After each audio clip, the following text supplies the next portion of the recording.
සුබ දවසක් ඔයාලා හැමෝටම ආදරයෙන් පිළිගන්නවා The Love Story YouTube channel එකට. සත්‍ය කතාවක් ඇසුරෙන් ලියවෙන පිනවරුසා කතා මාලාවේ දෙවෙනි කොටසට ඔයාලව ආදරයෙන් එකතු කරගන්නවා.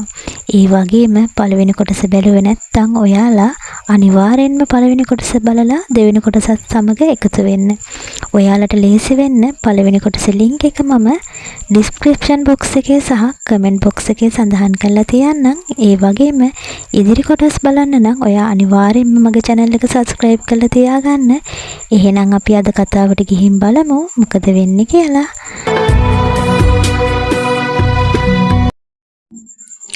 දේවකయ్యා මගේ සිතට අමුතු හැඟීමක් ඇති වේ. ඉතින් නංගි මොකද අපේ මේ කොල්ලා කියන්නේ? දැන්ම මෙරි කරන්න ඕනෙලද? අනේ අයියා ඔයාට ඕනි මාව ඉක්මනට අමාරුවේ දාන්නද කියමින් ඔහු මා දෙස බලා සිනාසුනේය.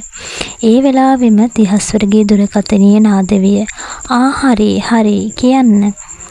අයියා මට හදිස්සි වැඩකට කම්පැනි එකට යන්න වෙනවා. ඔයාට පුළුවන් නම් මාව දාලා පූජනීයව ගෙදරින් ඇරවලා යනවද?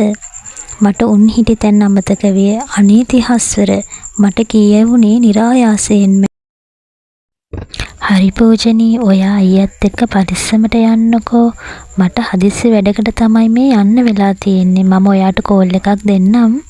එහෙනම් අයියා පූජනීයව පරිස්සමෙන් ගෙදර එක්කන් යන්න ඕනි කියමින් තිහස්වර කම්පැනි දෙසට ඇවිදගෙන ගියේය. මොකද කෙල්ලේ හොරෙන් බලන්නේ කියමින් අයියා මා කතාවට අල්ලා ගැනීමට උත්සාහ කළේය. මා සිනාසෙමින් මාව පාලනය කර ගැනීමට උත්සාහ දරන්නට විය. මැඩම් මම දැන් ඩ්‍රයිවර්ද? මැඩම්ට පුළුවන් නම් ඉස්සරහින් ඇවිත් වාඩි වෙන්න. මන් නොයසුනාසේ සිටියාය. නමුත් මාගේ යටිසිත කැමැති වූයේ ඉදිරිපස ආසනයට යාමටය. මන් මාව දැඩි උත්සාහයකින් පාලනය කරගත්තාය. නමුත් විනාඩි කිහිපයකට පසු අපගේ කාර් රථය පාරේ කෙළවර දේවක විසින් නැවැත්විය.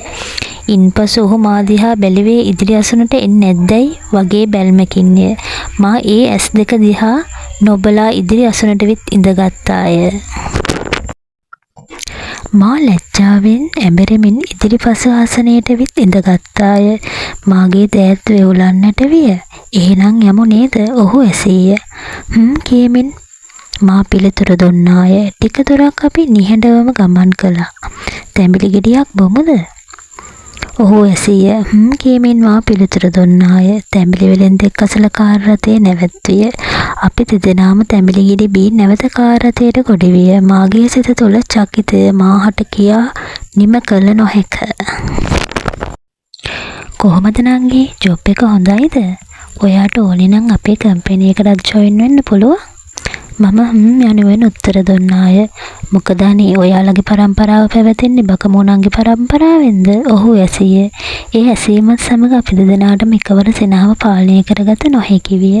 ඉන්පසු නිහඬතාවයේ බිඳලා අප දෙදෙනා කතා කිරීමට පටන් ගත්හ.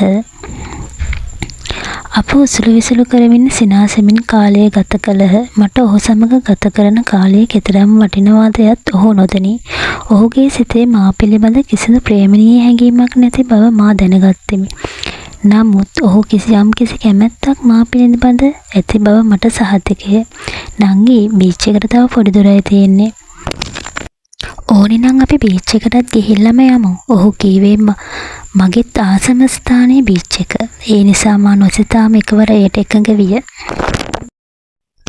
අප දෙදෙනා බීච් එකේ ඇවිදමින් රැල්ල පෑගුවේය. ඔහු මට අයිස්ක්‍රීම් අරන් දෙන්නට විය. මා ඉතාමත් කැමැත්තෙන් එය ලබා ගත්තාය. මා මුහුදු රැල්ල පාගමින් සිටියේදී ඔහු මාත් සමග රැල්ල පෑගීමට ආවේය. එකවරම විශාල රැල්ලකට අපි දෙන්නා හසු විය. ඔහු මාගේ අත තදින් අල්ලා ගත්තේය. මට කුමක් වූවද මා නොදනී. මගේ සතුට දෝරේ ගලන්නට විය.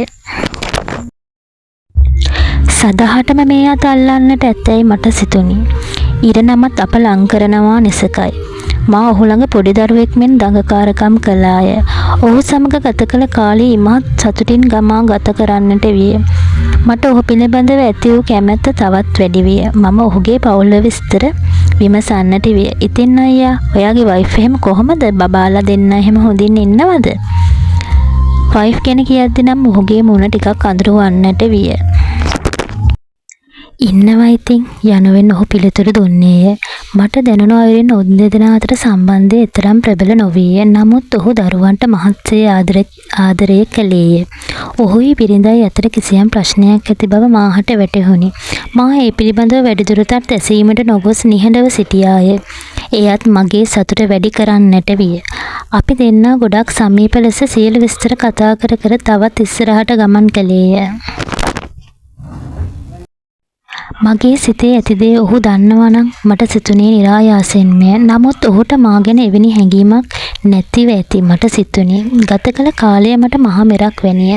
තව ටිකක් වෙලාවක් ඔහු සමග කාලය ගත කරන්නට තියෙනවා නම් මට සිතුනේ කොමක් කරන්නද කාලය ඉක්මවා ගොස් ඇති බැවින් අපි දැන් යා යුතුව තිබේ. කෙසේ සමුගන්නද මා නොදනි. එකවරම විශාල රැල්ලක් ගසාගෙන ආවේය. මා සිතා මතා මොහුගේ දෑත තදින් බදා ගත්තාය. එවර නම් ඔහුව පාලනය කරගත නොහැකි විය. ඔහු මාගේ දෑත තදින් අල්ලාගෙන මාගේ දෙතොල සිපගත්තේය. ඔහු එකවරම මාගේ දෙතොල සිපගත්තේය. එය වැළැක්වීමට මාහට අවසි නොවීය. එම උණුසුම් හාදුව මා අපූර්වට විඳගත්තාය. මොහොතකින් අපි දෙදෙනා පියවිසියට ආවේය. දෙදෙනාම ඉක්මනින් ඉවත බලා ගන්නට විය. දෙදෙනාටම සිදුවේ කුමක්දැයි සිතාගත නොහැකි විය. ඉන්පසු අප කාර්යයට නැගී නිවස කරා ඒමට සැරසුණේය. එම සිදුවීමෙන් පසු අප දෙදෙනා කිසිදු වචනයක් කතා කළේ නැත. මා ලජ්ජාවෙන් රතු වී සිටියාය. ඔහුත් සිටියේ සිදුවේ කුමක්ද යන්න සිතාගත නොහැකිවය. අප නිවස වෙත යන තෙක්ම කිසිදු වචනයක් කතා කළේ නැත. නිවස අසලට ආපසු මා ආපසු හැරී නොබලා නිවසට ඇතුළු විය.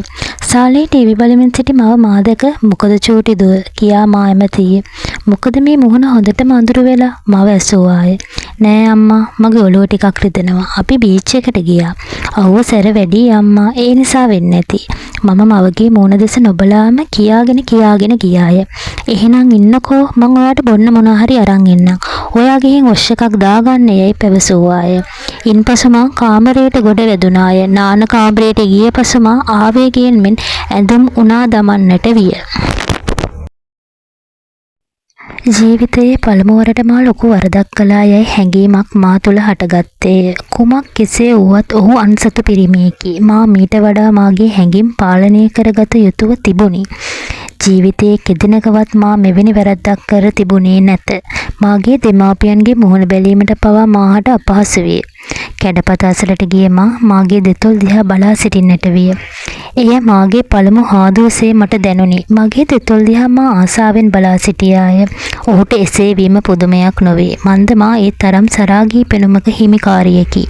ඉතින් හැඟීම් ඇවිස්සෙන එක නැත්තේ කාහටද? එය කොතරම් සොඳුරු හැඟීමක්ද මට හැඟුණි. ඔහු ජීවිත කාලය තුළම මා සමග ගත කරනවා නම් යයි මට හැඟුණි. මා ඔහුගේ උණුසුමට වහල් වුණාදෝ කියා මට සිතුනි. ඒත් සමගම දුරකථනයට කෙටි පණිවිඩයක් ආවේ නාදුනන අංකයකිනි. I am sorry. ඒක වැරදීමක් යනුවෙන් කෙටි පණිවිඩයක් මාගේ දුරකථනයේ සටහන් විය. It's okay. මා කෙටි පණිවිඩයට පිළිතුරු යවුවාය. "නංගි, මට ඔයත් එක්ක ටිකක් කතා කරන්න ඕනේ. පස්සේ වෙලාවක මං ඔයාට ගන්නම්" යනුවෙන් ඔහු අවසාන පණිවිඩය එවා තිබුණි. ඒත් සමගම තිහස්වර මාහට දුරකථන ඇමතුමක් ගත්තේය. මා ඒට පිළිතුරු දුන්නේ නැත. ඔහු වරින් වර ඇමතුම් ගත්තේය. ඔහු මාහට වදයක් විය. ඒත් සමගම ඔහු මා වෙත කෙටි පණිවිඩයක් යොමු කළේය. "බබා පූජී, ඔයා පරිස්සමින් ගෙදර ගියා නේද?" යනුවෙන්. යනුවෙන් මා කෙටි පිළිතුරක් ඔහු වෙත තැබීය. සුපුරුදු පරිදි කාලය ගත වී යන්නට විය. තිහස්වරගේ ගෙදරින් අපේ මංගල්‍ය සඳහා නැකත් බැලීමට සූදානම් විය. ලහිලහියේ එම කටයුතු එම නිවසේ සූදානම් කරමින් සිටියහ.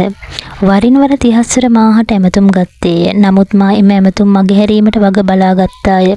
දවසකට වරක් පමණක් ඇමතුම් හා මා සම්බන්ධ විය. "Hello Pooji, are you busy?" "ඔව් තිහස්වර, මේ ටිකේ වැඩ ටිකක් වැඩි. ඒ නිසා කෝල් කරන්න බැරි වෙයි. කෝල්ස් වලට ආන්සර් කරන්නත් බැරි වෙයි. ඔයා ඔය කම්පැනි එකෙන් අයින් වෙලා අපේ කම්පැනි එකට ජොයින් වෙන්නකෝ. එතකොට ඔය ප්‍රශ්න ඔක්කොම ඉවරයිනේ. කොහොමත් ඔයාට ජොබ් එකක් කරන්න උවමනාවක් වෙන්නේ නැහැනේ ඉස්සරහට." පූජනී තිහස්වර කිව් දේ අන් දේවල් වලට වඩා අකමැති වුවද ඒ තීරණයට නම් යටි හිතින් කැමති විය. නමුත් ඒ එළියට නොපෙන්වා සිටීමට වග බලා ගත්තාය. "හරි තිහස්වර, මං බලන්නම්කෝ" එහෙනම් මං තියන්නම්. ඕකේ පූජි, ටේක් කෙයා. ඕකේ ටේක් කෙයා. පූජනීගේ මේ හැසිරීමට තිහස්වර කිසිසේත්ම කැමැත්තක් දැක්වුවේ නැත. නමුත් ඇයගේ සුරූපී බවට වහවැටු නිසාම ඔහු එය ඉවසා දරාගත්තේය. මැරිකරාම මේ ප්‍රශ්න විසඳෙයි. ඔහු සිතුවේ එසේය. සිදුවුණු කිසි දෙයක් ඔහු නොදැන සිටියේ ඔහුගේ අවාසනාවකටය. පූජනීගේ මව ලහිලහියේ පූජනීගේ දෑවැද්ද කටයුතු සූදානම් කරමින් සිටියාය. ඇය ඒවයේ අඩුපාඩු සොයා බලමින් සිදු කරමින් සිටින්නේය. නෑදෑ හිතමිතුරන්ට උජාරුවෙන් දුවට ලැබුණු මංගල්‍ය කටයුතු පිළිබඳව දොඩවන්නේය. තාත්තාද ගෙදර අලුත් වැඩියා කටයුතු පිළිබඳ සොයා බලමින් විමසිල්ලෙන් ඒ පිළිබඳ වැඩ කටයුතු වල නිරත වෙමින් සිටියේය. ඒ අතරතුරදී කාටත් හොරා දේවක සහ පූජනී දුරකථනය හරහා ඔවුන්ගේ සංවාදය පටන් ගනිමින් සිටියේය. දෙදෙනාට දෙදෙනාම කැමති බවත් ඒ බව දෙදෙනාම සංගවා සිටින බවත් දෙදෙනාම දැන සිටියහ. නමුත් ප්‍රකාශ නොකර සිටීමට ඔවුන් දෙදෙනා වග බලාගත්හ. සුළු පණිවිඩ විනාඩි 2ක 3ක ඇමතුම් හුවමාරු කර ගනිමින් මේ වෙන විට යම්කිසි සිදුවීමක් සිදුවෙමින් තිබුණේය. ඒ ඛේදවාචකයක ඇරඹුමක් බව මොවුන් දෙදෙනා දැන සිටියේ නැත. සියල්ලෝම තිහස්වර පූජනී කසාදය සඳහා ලහිලහියේ සූදානම් වෙද්දී දේවක සහ පූජනී ලහිලහියේ ඔවුන්ගේ ආදරය ආරම්භ කිරීමට සූදානම් වෙමින් සිටියේය. මෙසේ කාලය ගත වන විට දේවක සහ පූජනී ආදරය ප්‍රකාශ නොකරම ආදරවන්තයන් බවට පත්විය. ඔවුන් දෙදෙනාට නැතිව බැරි විය. මේ වන විටත් තිහස්වරගේ සිතේ යම්කිසි සැකයක් මතුවෙමින් පවතී.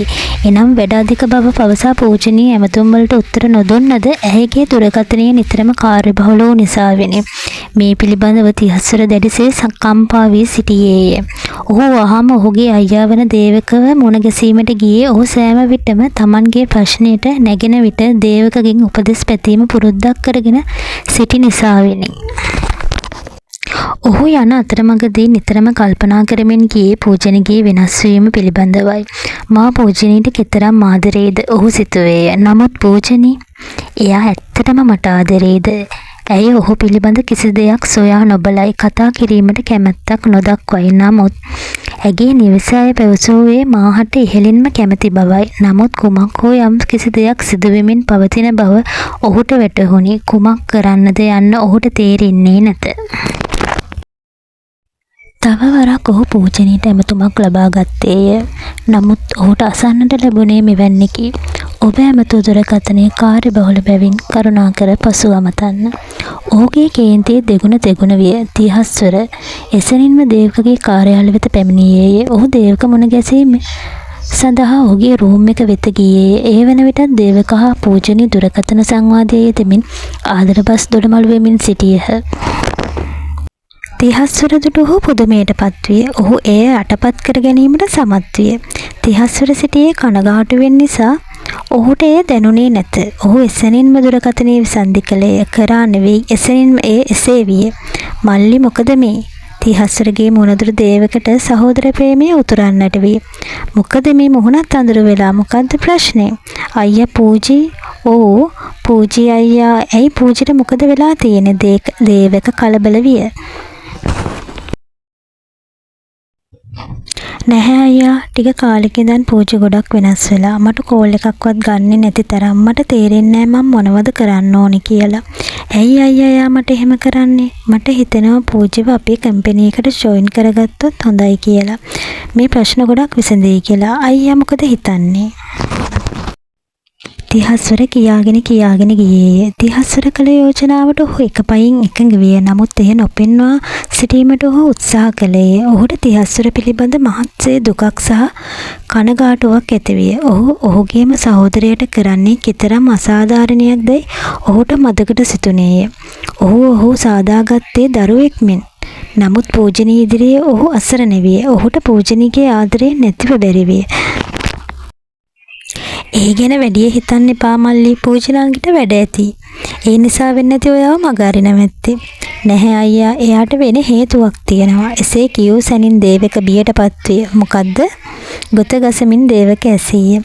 එයාගේ ෆෝන් එක හැමතිස්සෙම බිසි. වැඩ නම් කොහොමද අයියා ෆෝන් එක ආන්සර් කරන්නේ? දේවක පියසියට ආවේ එවිට. ඒකද ඔහු ඇසීය. ඇයි එයා මට මෙහෙම කරන්නේ? එයා කැමති කිව්වට පස්සේනේ අපි මේ සම්බන්ධය පටන් ගත්තේ. අකමැත්තක් තිබ්බනම් එයාට මට කලින්ම කියන්න තිබ්බා. එයාත් කැමති නිසානේ අයියා අපි වෙඩින් එකේ වැඩ arrange කරේ. එහෙම තියෙද්දි එයා මේ විදිහට වෙනස් වෙන්නේ. මට නම් හිතා ගන්න බෑ. මම මේ සම්බන්ධ යාළුවෝ හැමෝටමත් කියලාත් ඉවරයි. අනික මම පූජිට දැන් ආදරය කරන්න පටන් අරන්. මට දැන් පූජි නැතුව ඉන්න බෑ අයියා. මම මොකද්ද කරන්නේ? මට තේරෙන්නේ නැහැ. තිහස්සර එක දෙකට කියාගෙන ගියේ ඔහුගේ දෑසින් කඳුළු කඩා වැටෙද්දිමය. මෙසේ හඬා වැටෙන තම සොහොයුරා දැකපු දේවකට තම සිත පාලනය කරගත නොහැකි විය. ඔහුගේ දෑසටද කඳුලක් ගිනුවේය. එය නොපෙන්වා සිටීමට ඔහු වග බලා ගත්තේය. තම සොහොයුරා මෙලෙස දුක් වී සිටිනවා ඔහු කිදිනකවත් දැක නැත. තම සොහොයුරා මෙසේ අසරණ වුණා ඔහුට බලා සිටිය නොහැක. තම සොහොයුරා සනසා ඔහුට අවවාද කොට නිවසට පිටත් කර යැවුවේය. නමුත් දේවකගේ සිතට නම් සැනසෙල්ලක් නොවිය. ඔහු කළ වරද පිළිබඳව ඔහු තැවුනේය. තම සොහොයුරා කඳුළු ඔහුට මෙවි මෙවි පෙනෙන්නට විය. මං ඇයි එහෙම කළේ? යයි කෑ ගසමින් ඔහුගේ කම්මලට ඔහු ගසා ගත්තේය. අනේ මගේ මල්ලි ඔහු වැළපුණේය. තම බිරිඳගේ ආදරය නොලැබීම මැත්තේ මා මෙවැනි යුවතියකගෙන් ආදරය පැතීම වරදක්ද? මා මේ තත්වයට ඔසවා තැබුවේ කවුරුන් විසින්ද? නිසකව මාගේ බිරිඳ විසින් විය යුතුයමය. ඔහු ඇයට සාප කළේ. මන්ද ඇයගෙන් මාහට කිසිදු ආදරයක් නොලැබෙන හේිනි. අපි ආදරය කර විවාහ වුවද දරුවන් ඉපදුණු දා සිට ඇය දරුවන් කෙරෙහි අවධානය යොමු කළා මිස මා කෙරෙහි කිසිදු අවධානයක් යොමු කළේ නැත. අපගේ පෙර තිබූ ආදරය ඇය විසින්ම අතුරුදහන් කළාය. අප අඹුසැමියන් වුවද අප අතර ඇත්තේ ලොකු හිඩසකි. එවැනි මා ආදරයක් බලාපොරොත්තු වීම වැරදිද? මාහට ආදරයක් ඇතිවිය නොහැකිද? ඇයගේ ආදරය නොලැබෙනවා නම් මා කුමක් කළ යුතුද? ඔහු සිතුවේය. නමුත් මාහට මාගේ සොහොයුරාට ද්‍රෝහී විය නොහැක. එවැනි කෙලිසෙල්ලක්කාර රෝමත් යුවතියකට වශීන වන්නේ කුමන පිරිමියාද? ඔහුගේ අතින් සිදු වූ වැරැද්ද ඔහු නිවැරදි කර ගැනීමට සිතාගත්තේය. එසේ සිතා දුරකථනය අතටගෙන පූජනීයගේ නම්බර එක බ්ලොක් කළේ හිතට දැනුණු ආවේගයත් සමගමය. දහවල් ආහාරය ගැනීම සඳහා පූජනී ලන්ච් රූම් එක වෙත ගියාය. මේ වන විටත් දේවකකින් දුරකථන ඇමතුමක් නාවී ඇයිදැයි ඇය සිතුවාය. වෙනදාට මේ වන විට ඇමතුම් 3-4කට වඩා වැඩි ලෙස අඩු නැත. වැඩ ඇති. ඇය දෑත් සෝදාන ගමන් එසේ සිතීය. දෑත් සෝදාගත් පසු ඇය එසෙනින් දුරකථනයේ අතටගෙන දේවකට දුරකථන ඇමතුමක් ගැනීම සඳහා ෆෝන් එක විවෘත කළේය. එසෙනින් දුටු දේ දැක ඇය විස්මයට පත්විය. ඇයට දැඩි කෝපයක් හටගත්තාය. දේවක ඔයා මොකද්ද මේ කරන්නේ? ඔයාට මාව විහිළුවක් වුණාද? අනේ දේවක ප්ලීස් කෝල් මී. ඔයාට පුළුවන් ද දේවක මට මෙහෙම කරන්න? ඇයි ඔයා එහෙම කළේ? ඇගේ අත් දෙක වෙවුලන්නට විය. ඒ සමගම දෑසින් කඳුළු කැට නොනැවතී ගලන්නට විය. ඇය නැවත දුරකථනයේ ඇමතුම් ගත්තාය. නමුත් ඇගේ උත්සාහය අසාර්ථක විය. මේ වන විටත් ආහාර ගැනීම සඳහා පැමිණි සිටි සියලු දෙනා පූජනීය දිහා විස්මයෙන් බලාගෙන සිටියහ. පූජනීය කාර්යාලයේ ඉතා වැදගත් ලෙස හැසිරුණු තැනැත්තියක්. ඇය කවදාවත් මෙලෙස හැසිරී නොමැත. එම නිසා පූජනීයගේ මෙම හැසිරීමට වුන් පුදුම විය. පූජනීයට ලැජ්ජා සහගත හැඟීමක් ඇති විය. ඇගේ බත්පත කුණු කූඩයට දමා ඇය වොෂ්රූම් එක වෙත දිව ගියාය. ඇය මහත් හයියෙන් නඩන්නට පටන් ගත්තාය. අනේ දේවක ප්ලීස් කෝල් මී. ඇය එම වදන පමණක් මිමුණුවාය. ඉන්පසු ඇය කාර්යාලයේ දුරකථනයට ඇමතුමක් ගත්තාය. එයට පිළිතුරු දුන්නේ දේවක විසිනි. හෙලෝ යස්. අනේ දේවක ප්ලීස් දේවක කියනවත් සමගම දේවක රෝං නම්බර එකක් යනුවෙන් සඳහන් කර දුරකථනය විසන්ධි කළේය. ඒ ඇසූ පූජනී මහත්සේ කම්පාවට පත්විය. රෝං නම්බර ඇය මිමුණුවාය. දේවක ඔළුව දෑතින් තද කර තම දුක පාලනය කර ගැනීමට වෙරදැරීය. I am sorry සුද්දී. I am sorry. මම මහා පව්කාරයෙක්. ඔහු හඬන්නට විය. ඇයි අපි මෙච්චර පරක්කු වෙලා හම්බ වුණේ මගේ සුද්දී? ලබන ආත්මෙවත් අපි කලින් හම්බ වෙමු සුද්දී. ඔහු වේදනාව පාලනය කරගත නොහැකි විය. මේ අතරතුරේ පූජනී නිවාඩු දමා නිවසට යාමට පිටත් විය. පූජනී දැක පූජනීගේ මව කලබලයට පත්විය. මොකද පුතේ මේ අවේලාවේ ඇය හොඳටම කලබල වී සිටියාය. නෑ මේ මගේ ඔළුව ටිකක් රිදෙනවා. පූජනී දැන් බොරු කීමට පවා නොපෙකිලි විය. පූජනීගේ මුහුණේ අසනීපයකට වඩා යමක් ඇති බව මම තේරුම් ගත්තාය. මොකද පුතේ පුතා එක්කවත් රණ්ඩු වුණාද? ඇය ඇසුවාය. නෑ අම්මේ මට චුට්ටක් තනියෙන් ඉන්න දෙන්නකෝ. ඇය කෑ ගැසුවේ අනිත් නිවාසවල සිටින පිරිසටද ඇහෙන පරිදිය. පූජනීගේ මව දැඩිසේ කලබලයට පත්විය. ඇය නිහඬවම සිටියාය. කුමක් නමුත් සිදුවී ඇති බව ඇය වටහා ගත්තාය. නමුත් ඇය සිතුවේ තිහස්වර සමග යම් බහිම්බස්වීමක් ඇතිවෙන්න ඇති කියාය. ඇය සිහිනයකින්වත් නොසිතන්නට ඇති තම දියණිය වැරදි මාවතක් සොයා යන බව. එම නිසාම ඇය ටික වේලාවකින් එම ප්‍රශ්නය විසඳනු ඇතැයි සිතුවාය. ඉන්පසු පූජනී කාමරය වෙත ගොස් විවේක ගැනීම සඳහා සූදානම් විය. සවස් වන තෙක්ම ඇය ඇඳට වී නිදාගෙන සිටියාය. ඇය වරින් වර ඉකිගසා හඬන හැඬ මවට ඇසීය. ඇය උණුසුම් තේ කෝප්පයක් රැගෙන පූජනීගේ කාමරයට ගියාය. නමුත් පූජනී ඔළුව උස්සා බැලුවේවත් නැත. ඇය දිගින් දිගටම ඉකිමිදිමින් සිටියාය. චූටි දුව කෝ බලන්න මොකද මේ අඬන්නේ? මොකද ඔයාට උනේ? කෝ ඉතින් අම්මට කියන්නකෝ මගේ සුදුදු. අනේ අම්මා තිහස්වර පුතා එක්ක රණ්ඩුවක් ඇල්ලුවා නේද? නපුරු කෙල්ල කිසි දෙයක් නොදන්න අහිංසක මව දියණිය සනසන්නට විය. සවස් වන විට පූජනීගේ ඇඟපත ගිනි රස්නේ විය.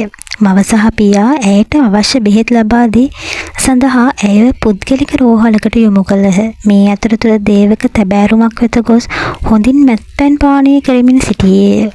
ඔහුගේ ලිමිට් එක නැති වෙනතුරුම මත්පැන් පානය කළේය. ඔහුට මහත් පාළුවක් තනිකමක් දැනීය. කෙතරම් මිල මුදල් යාන වාහන තිබුණද කෙතරම් පිරිසක් සිටියද ඔහු තනි වී ඇති බව ඔහුට වැටහුණි. ඔහුගේ බිරිඳ ඔහු පිළිබඳ කිසිදු සොයා බැලීමක් නොකරයි.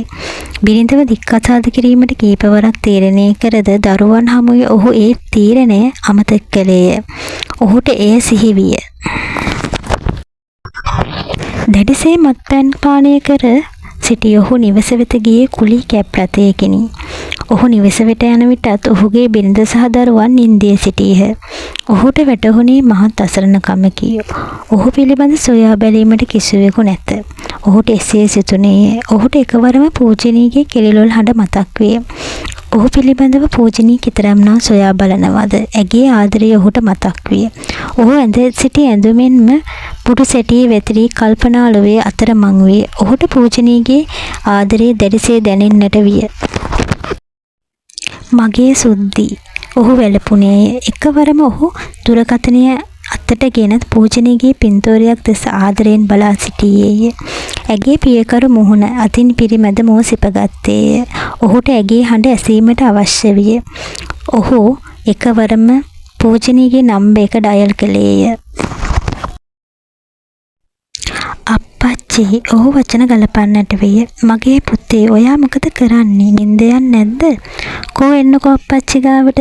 දේවක පුතු සමග හුරතල් වීමත් සමග ඔහුට පූජනීට ඇමතුමක් ගැනීම අමතක වී ගියේය.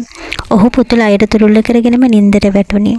ඔහු දරුවන්ට මහත්සේ ආදරය කළේය. ඔහු වැරදි පුද්ගලයෙකු නොව. නමුත් බිරිඳගේ ආදරය නොලැබීම හමුවේ ඔහු මෙවැනි තීරණ ගැනීමට පෙළඹුණේ ඔහුගේ වැරැද්දෙන් නොව බිරිඳගේ අතපසුවීමෙන්ය. පූජනීද මේ වන විට හිතේ තැවුලෙන්ම රාත්‍රී ආහාරය නොගෙනම ඇඳට වැටී කල්පනා කරමින් සිටියාය. සිදූ දේ ඇයට සිතාගත නොහැකිය. මේ වන විට තිහස්වර පූජනීගේ මංගල්‍ය සඳහා තිහස්වරගේ දෙමාපියන් විසින් නැකත් බැලීම සඳහා චාරිත්‍ර සඳහා පිටත්ව ගියේය. ඔවුන් නැකත් සඳහා දිනයක් ලබාගෙන පූජනීගේ නිවස වෙත පැමිණියේය. ඔවුන්ගේ විවාහ මංගල්‍ය සඳහා ඔවුන්ට දින ලැබී තිබුණේ ලබන අවුරුද්දේ මැද භාගයේදීය. එනම් හරියටම මැයි මාසයේදීය. පූජනීගේ මවට දැනුනේ ඉම්මහත් සතුටක්ය. ඔහුගේ පියාටත් එයට දෙවෙනි නොවිය. ඔවුන්ගේ අනිත් දියණියත් විවාහ කර දීමට ඔවුන්ට ගෙන දුන්නේ සහනයකි. සතුට නොවේද? එනම් මෙවැනි පවුලකට තම දියණිය විවාහ කර දීම ලේසි පහසු අයෙකුට කළ නොහැක්කක් වීමයි. අපේ දූ හරිම වාසනාවන්තයි. ඔවුන් සෑම විටම එසේ සිටිය. මේ වන විට තිහස්වර විසින් පූජනීට දුරකථන ඇමතුමක් ගත්තේය. පූජනී මෙවර නම් දුරකථනයට පිළිතුරු දීය. දුරකථනයට පිළිතුරු දීම නිසා ඔහු මහත්සේ සතුටටපත් විය. ඒ රාජකාරියේ කාර්යභාරයත්වය නිසා දුරකථනයට පිළිතුරු නොදෙනවා යයි ඔහු සිතුවේ. ඇය මෙවර දුරකථනයට පිළිතුරු දීමින් තම ආයතනයට පූජනීයව බඳවා ගන්නේ නම් කොතරම් හොඳද කියා ඔහු සිටියේ. පෙර දිනවල සිදු වූ යම් යම් සිද්ධි නිසා ඇය තම රාජකාරී කරන ආයතනයට යාම මැලි විය. නමුත් ජොබ් එකක් නොකර සිටීමට ඇය අකමැති විය. තම පියාට සියලු බර පැටවීමට නොහැකි නිසාවෙනි. වෙනත් ආයතනයකට රැකියාවක් කිරීමට ඇය සිතා සිටි මොහොතක තිහස්වර විසින් ඇයට ඔහුගේ ආයතනයට එන ලෙස ආරාධනා කළේය. ඉතින් තිහස්වර මොකද මට ඔයාලගේ කම්පැනි එකේ කරන්න තියෙන්නේ accounts handle කරන්නද? නෑ පූජී. ඒකට කෙනෙක් ඉන්නවා. ඔයා අපේ අයියාගේ සෙක්‍රටරි විදිහට ජොබ් එක බාර ගන්නයි ඕනේ. මොකද්ද? පූජිනී එකවරම පුටුවෙන් නැගී සිටියාය. ඔයා අපේ අයියාගේ සෙක්‍රටරි විදිහට ජොබ් එක බාර ගන්න ඕනේ. මොකද්ද? ඕ පූජී මේ වෙලාවේ ජොබ් එක වේකන්සි තියෙන්නේ මේකට විතරයි. ඉතින් ඔයාට කැමති නම් අයියා ගාව සෙක්‍රටරි විදිහට වැඩ කරන්නත් පුළුවන්. තිහස්වර මේ මොහොතේ පූජනීට කිව්වේ බොරුවකි. ආයතනයේ තම පුරත්පාඩු තිබුණද එම තනතුර පමණක් ඇති බව කියා සිටියේ ඔහු තම එක කුස උපන් සහෝදරයා මහත්සේ විශ්වාස කළ නිසාය. පූජනී ඔහු ළඟ සිටියේදී ඇය ආරක්ෂිත බව ඔහු සිතුවේ. නමුත් ඔහු ගන්නා වැරදි තීරණයද එය විය. කිසිදු දෙයක් නොදැන සිටි තිහස්වර පූජනීගේ ආදර හමුවේ අසරණ විය. ඒ දහසක් යුවතියන් දැන හැඳින සිටියද ඔහු මේ රුවට සිතෙහි තදින් සටහන් වූ නිසාය. දේවක යනු වැරදි පුද්ගලයෙකු නොව. නමුත් මේ කාරණාවේදී ඔහු වැරදි පුද්ගලයෙකි. හරි තිහස්වර මං ඔයාට කෝල් එකක් ගන්නම් යනුවෙන් සඳහන් කර ඇය රිසිවරය තැබුවාය. දෙයියනේ මොකද්ද මේ වෙන්නේ? ඇයි මං අමතක කරන්න හදන හැම මොහොතකම ඔහු ඉදිරියට එන්නේ? ඇය මිමුණුවාය. දෛවය අපූර්වට මා සමග ගනුදෙනු කරනවා. ඇයට සිතුනේ එසේය. සසර ගනුදෙනු කෙදිනකෝ අප හමාර කළ යුතුමය. ඒවයින් අපට නිදහස් විය නොහැක. මොනයම් දෙයක් කරහා වුවද ඒවා අප පසුපස හමා එන්නට හැකිය. පූජනීද මේ පසු කරමින් සිටින්නේ එවැනි කාලයකි. අසරණීගේ ඉරණම මෙසේ විසඳීම කෙතරම් නම් අනුවේදනීයද? දේවක හමුවන්නට හැකි නිසා ඇය අකමැත්තෙන් නුවද එම රැකියාව කිරීමට කැමැති විය. නමුත් දේවක කළ වැඩේ නිසා ඇය දේවක කෙරෙහි කලකිරීමෙන් සිටියාය. එම නිසා ඇය යනවාද නැද්ද යන තීරණය කළාය. මේ වෙනටත් තිහස්වර පූජනීගේ මව මේ සඳහා කැමැති කරවාගෙන සිටියාය. මවගේ ඉල්ලීම පරිදි ඈ එම ආයතනයට ලබන සතියේ සිට යාමට තීරණය කරාය. මේ වන විටත් දේවක මේ කිසිදු දෙයක් දැන සිටියේ නැත. ඔහු සියලු දේ අමතක කර දරුවන් වෙනුවෙන් කාලය ගත කිරීමට සිතාගත්තේය. දරුවන්ට ඔහු පනසේ ආදරය කළේය. බිස්නස් වැඩවලින් තරමක් ඈත් වී දරුවන් සමග සිටීමට ඔහු අදිටන් කරගත්තේය. මේ වන විට කලක සිට පැවති තිහස්වරගේ පියාගේ රෝගය උත්සන්න විය. වහාම ඔහුව රෝහල් ගත කළේය. තිහස්වර තම පියාගේ අසනීප කටයුතු වල නිරත වෙමින් තම සොහොයුරාව ආයතනයේ රාජකාරිය සඳහා පිටත් කළේය. තිහස්වරගේ පියාගේ රෝගය උදෙසා ඔපරේෂන් එකක් කිරීමට ඉතිරි වී තිබුණි. ඔවුන් ඒ සඳහා සූදානම් වෙමින් තම පියාව පෞද්ගලික රෝහලක නතර කළේය. මේ අතරතුර පූජනී සහ ඇගේ දෙමව්පියන්ද තිහස්වරගේ පියා බැලීම සඳහා ආවේය. තිහස්වරට එය මහත්සේ සතුට උපදින කාරණාවකි. දේවක මේ අතරතුරේ ආයතනයේ කටයුතු සඳහා කාර්යබහුල වී සිටියේය. පූජනී දේවකගෙන් ඇමතුමක් ලැබෙන තෙක් ඇඟිලි ගනිමින් සිටියාය. නමුත් ඇයට ඇමතුමක් නම් ආවේ නැත. නමුත් ඔහුගේ පින්තූරය දෙස බලා සුසුම් හලන බව ඇය දැන සිටියේ නැත. කෙතරම් කාර්යබහුල වුවද ඔහු ඇය පිළිබඳව නොසිතූ මොහොතක් නැත. සඳුදා දින රාජකාරියට පිටත් වීම සඳහා ඇය ඇඳුම් ගැනීමට නගරයට ගියේ අම්මාද සමගින්ය. ඇයට අවශ්‍ය වූයේ දේවක ඉදිරියේ හැඩට සිටීමටය. ඇය තමේ වර්ණයට ගැළපෙනසේ සාරි කිහිපයක් තෝරා ගත්තාය. සාරියට ඇය ගොඩක් හැඩවිය. මේ වන විටත් තිහස්වර ඇය සාරි තෝරන ආකාරය ඈත සිට බලා සිටියේය. අර මිස්ගේ බිල් එක මේ කාඩ් එකෙන් පේ කරන්න. ඔහු වෙළඳසල් සේවකයෙකුට කීවේය. හරි සර්. ඈ කැෂියර් එක අසලට විත් ඇඳුම් දී කාඩ්පත දිගු කළාය. මිස්ගේ බිල් එක අර සර්ගේ කාඩ් එකකින් කපා ගන්න කිව්වා මිස් කියමින් ඔහු තිහස්වර සිටින දෙසට අත දිගු කළේය. තිහස්වර? ඔව් තිහස්වර තමයි පූජී. ඔහු විහිළු කළේය. අම්මා තමයි කිව්වේ ඔයා shopping කරන්න ආවා කියලා. ඉතින් මමත් ආවා. ඉවර නම් පූජනීට තිහස්වර පිළිබඳ දුකක් ඇතිවිය.